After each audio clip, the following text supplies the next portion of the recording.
Alright, so this video is going to be a little bit different. I'm going to do a voiceover for it, and I'm going to show you the steps that you need to follow to put a really strong and durable ceramic coating on your car. Now, if you cut corners, you're going to have issues down the line where the ceramic coating may start coming off the car prematurely. It's not going to last as long. It's going to be uneven. You're going to have marks that you're going to see, and keep in mind this ceramic coating lasts for years. So if there's anything under the paint that you're trapping under the ceramic coating, it's going to be there for years until the ceramic coating finally comes off. So the first step I'm doing here is I am using Gtechniqs Clean Slate, and I am foaming up the car. I'm putting a nice thick layer on.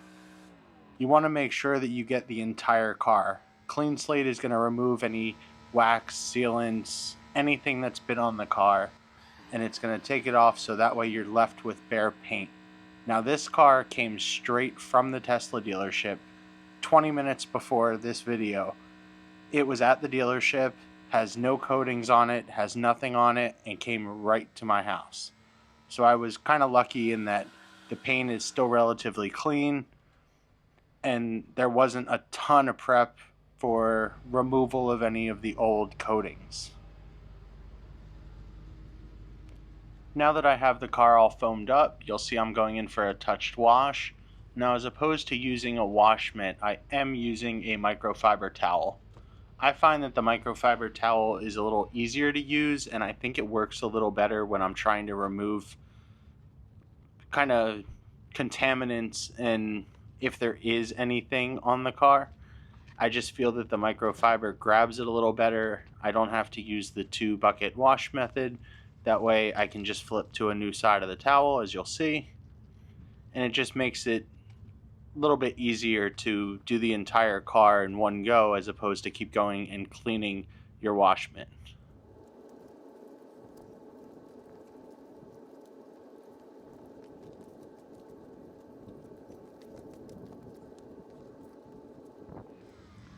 Alright, so now that I have done a touched wash on the car, I'm going to rinse off the car thoroughly. I'm going to go over the whole car with the pressure washer. Make sure you get all the soap off. Now I'm keeping the pressure washer kind of close because I do want the pressure from the water to maybe blow off anything that is loosely attached to the car in terms of sealants or waxes or anything dirt that could have gotten on the car from it being transported to the dealership. I also want to try and get out as many decontaminants as I can. That'll be a later step, but if there is anything loosely on the car, the high pressure water will definitely help take it off. So once I've rinsed off the car, I am going to go back and do the exact same process again. I'm going to foam up the car. I'm going to do a touched wash on the car one more time using the same soap. I'm going to use Gtechniqs Clean Slate. And this just, in my mind, will make sure that I get off every bit that I can. I really don't want anything, and if you're doing it yourself, you don't want anything on the paint. You want bare paint. Now, unfortunately, the next step is to do a decontamination on the car. And so for that, I used iron remover and a clay bar. Unfortunately, the camera wasn't recording when I did that, so I don't have that on video. But I do have videos on how to clay bar your car if you're interested and don't know how to do that. But I always find that using the iron remover as the lubricant kind of does double duty with the same step, where you use the iron remover as the spray and then use a clay bar to remove any of the contaminants from the paint. So now we're going to go through and thoroughly dry the car. You want to make sure the car is absolutely perfectly dry. The last thing you want to do is be in the next step, which is polishing and compounding, and have water be dripping out onto the car's paint. So you'll see me, I'm going around with the towel. The car is down to bare paint, and I can feel that it's down to bare paint because using the blower that I normally use on my ceramic coated car did absolutely nothing on this car. Blowing the water, it did not move. The car was actually like sticky. So it wanted to hold the water. So I needed to use a towel. And then going around and doing the wheels and around the headlights, and especially on this Tesla, the back window held so much water in that little gap. So you want to make sure you hit that area and blow out all the water in all those little crevices on the car. But make sure the car is completely dry. So the next step after the car is completely dry is compounding and polishing. Now you want to make sure that because you're going to trap the paint under a ceramic layer for the next however many years your coating lasts, you want to make sure that the paint is perfect underneath. And anything you do on top of the paint is going to be enunciated. So if you have swirls under your ceramic coating, the ceramic coating is just going to make them look worse. Now I'm not going to show you the compounding and polishing because I'm sure you guys have seen it a dozen times. If you're an amateur or a weekend warrior, you'll definitely see compounding and polishing videos, so I'm not going to bore you with that.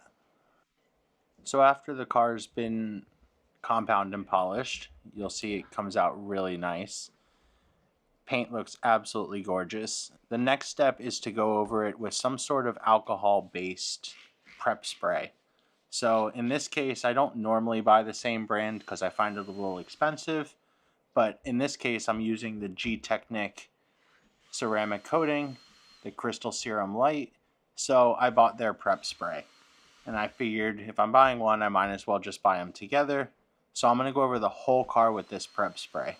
And even after the car is completely clean, you'll see I'm using a white towel for this. I wanted to see if there was any dirt that would come off onto the rag when I'm wiping it with the prep spray. Thankfully there wasn't, so I believe we did a pretty good job removing all the contaminants and everything from the car that the prep spray will remove if you did miss anything during the wash.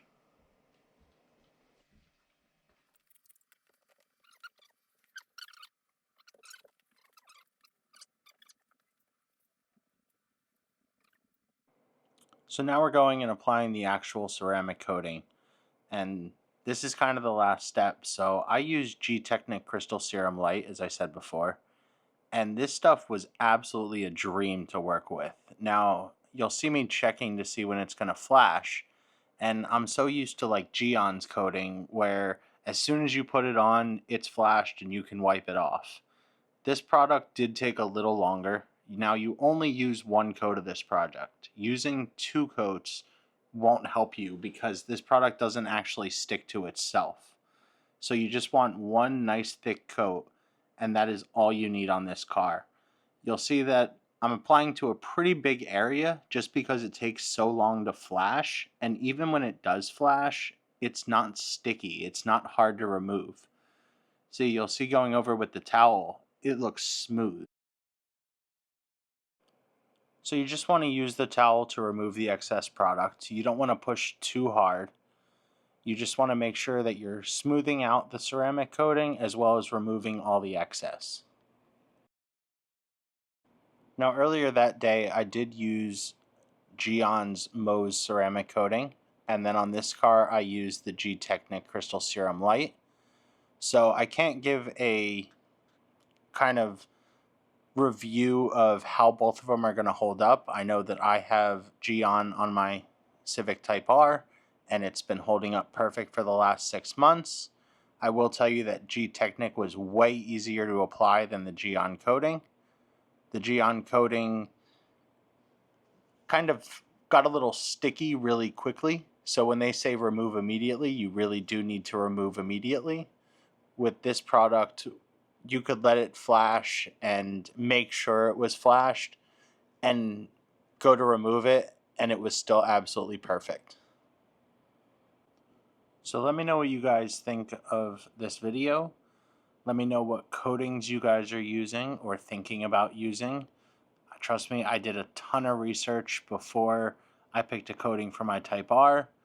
The Gtechniq kind of wasn't my first choice, and so on the first car I did that day, I bought Geon's coating, which I bought online, but then this Tesla needed to be done last minute, so the Gtechniq coating was something that I could get locally, so I was able to just go pick it up, and honestly, I was quite impressed.